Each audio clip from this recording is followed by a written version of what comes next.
So welcome, Kathleen. You're coming to us from Southern California? Yes, the Mojave Desert. The Mojave Desert, yes. And you wrote me what I thought was one of the more fascinating emails I received, because what you did 14 years ago and since was start using the unseen therapist and what we're calling optimal EFT before it was even developed. Okay. And you have had some stunning results across the board. Now, am I right? Yes. Okay. Starting with, you had to have a very serious brain operation. The kind of operation that most the doctors you talked about said you had that operation. You were not expected to be able to walk, talk, maybe not even think. Yes? Yes. Talk a little bit about that, could you?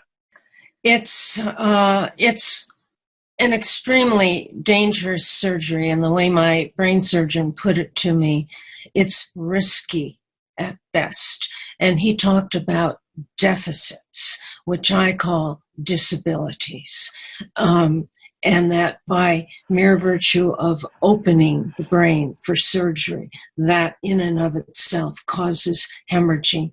And my brain was already hemorrhaging even without that. So he explained to me that the brain stem, where the surgery was to take place, is the high rent district of the brain. That's where all of the communication between the upper brain and every organ of the body, every cell of the body takes place in the brain stem. So if the brain stem is skewed by hemorrhaging, then the messages will be skewed, and that's what causes the deficits. In fact, if I recall it correctly, because we talked about this before the recording started, there were several specialist doctors in the surgery room, one for each part of your body in case some part bled in some part of the brain. They could help with your lungs or your heart or whatever the case may be. Yes? Yes. Okay. Now, by the way, the operation had the malady, the brain thing had a name. Give us the name. Yeah, it was called actually one of the three following names: a cavernous malformation in the brainstem, a cavernous angioma in the brainstem, or a cavernoma. Okay. Now, to add to this, and as a result of the operation, you developed post-traumatic stress disorder, which was added to by an emotionally abusive childhood, old style type child rearing where children are to be seen and not be heard. Punishment, with belt buckles and this kind of thing. You were basically taught to be worthless. Have that right? Yes. Okay. Now, we also had some food allergies along the way. We had thyroiditis along the way, and a number of other issues. And what I'd like to do is talk about not all the details that go on, because we can do that in a later webinar, I think. But from a highlight point of view, what you did was, first of all, you were studying the EFT tapping form, or the tapping form of EFT, correct? Correct. Okay. And so, and that was before we even thought about the unseen therapist. And so you learned there about the value of getting to what we're calling specific events or specific memories and the emotions involved in them, and the general idea of forgiveness. Yeah. Okay. And so you began to do that, but on your own, you were motivated to bring in the unseen therapist, but you didn't call it unseen therapist. You call it, give me the words. The energy of love an invisible force of love. Okay. The invisible force of love. That's what you call the unseen therapy. We don't call what you call her, but that's what you were doing. You started off with some tapping, but eventually you were bringing in our unseen therapist, which you call by a different name. Yes. And you began to resolve things. Yes. And all the disabilities involved with the brain operation, the thyroiditis, the PTSD, and all of that started to fade to the point where you have no symptoms whatsoever today. Yes? Yes. Okay. I'd like to talk about that for a little bit. So people listening in here can get a sense of that. You started doing some tapping, some specific events, and this kind of thing, but you had, as a result of that, some kind of you didn't use the term, but let me use it and then you talk about it. A spiritual experience or an awakening or something like that. Can you talk about that for a bit? Yes. I had an awakening, and the awakening was brought about by the fact that I was feeling the energy of love, the love force, the invisible force of love. It felt so good. It felt so good that I just wanted to keep on feeling it. And I noticed that the more I felt it, the better I got. And all these whole string of deficits, which was the inability to use a hand, all of these things just melted away. All right. Now, that sense of love, how would you compare it to the forms of love that we tend to experience running around in human bodies? Was it a different level of it? Yes, it was definitely a different level of it. A higher level? Well, who knows what's high and what's low. It was a level where I felt like I had finally conquered the judgmental part of me, and that I was actually beginning to live my life without judgment.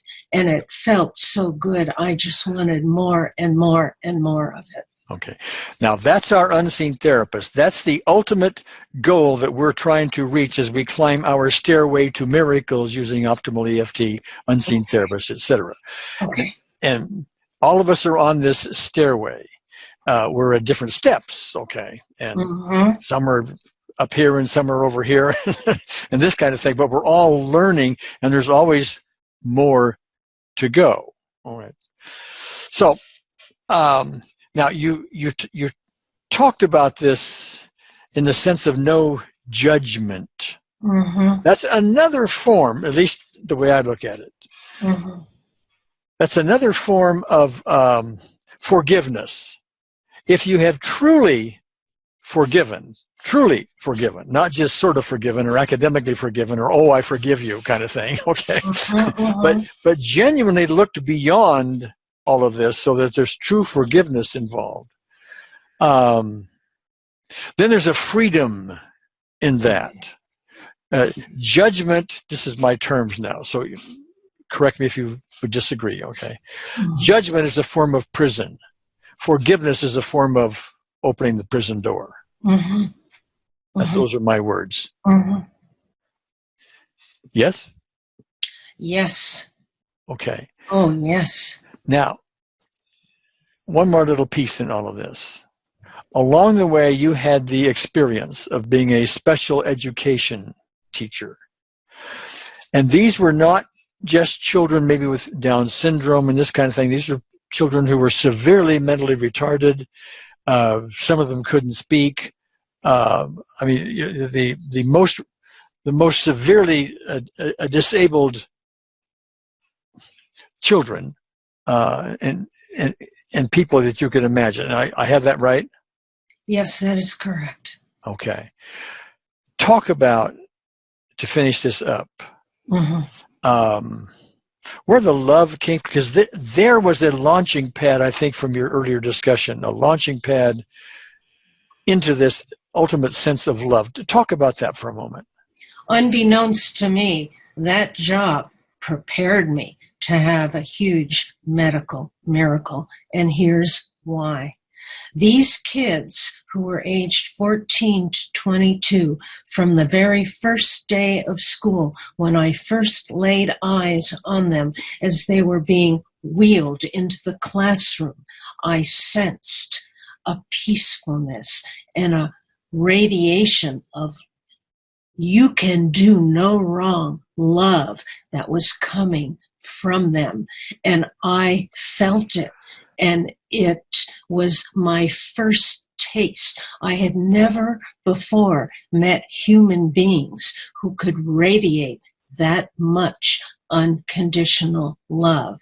And it was so strong that it was catching, and I caught it. And that was the beginning of my preparation. Now, did this happen before or after your brain operation? This happened before the operation. Oh, okay. That's why you call it preparation for it. Okay. Yes. Yes. Okay. So you've had this experience so that when you started doing the EFT tapping, this experience was already within you.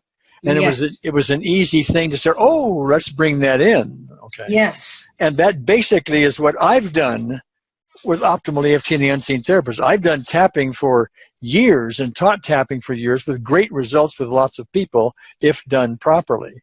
And then I recognized, because I had a spiritual experience myself, somewhat similar to yours. Mm-hmm. I recognized the power of this. Let's bring this in. Let's learn how to use this ultimate power. Let's not leave it, in the other room someplace, okay, or on the shelf. Let's bring it off and let's learn how to do this, okay, because there's great power in that. Great power. Okay. Kathleen, thank you so much. This has been very enlightening, very enlightening. My big hug to you, okay? I got it. My best kiss, okay? Back at you. All right, thanks.